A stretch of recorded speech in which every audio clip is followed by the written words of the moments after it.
Hi, this is Lois. It's been a long time since we made a video, but we finally got one together. We're at the Walton Ranch Preserve and we're going to ride the scenic trail. This trail is flooded for most of the summer. It's a pretty cloudy day and around 78 degrees out. It's the dead of winter, so it should be dry. Let's go.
Wow, this trail sure is bumpy. The Walton Ranch is open to hikers, horseback riders, and bicyclists. If we ride on the grass next to the path, it's a little better.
This is a very large preserve with lots of trails. We have to keep an eye out for the number posts to make sure we're going in the right direction.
The Walton Ranch is a working ranch.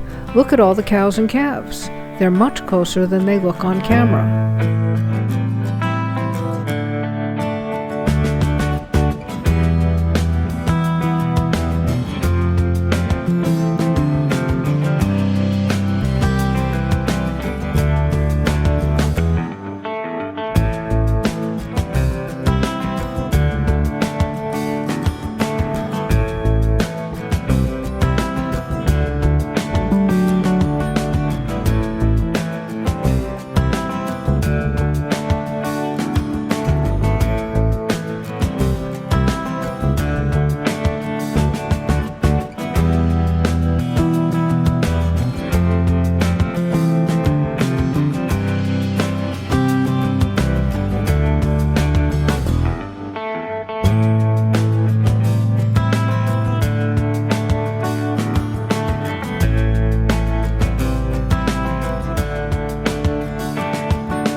And here we are, almost back at the parking lot. The trails were a little bumpy, but otherwise scenic and nice. Thanks for coming along on this ride. I hope you enjoyed it and will join us for our next one.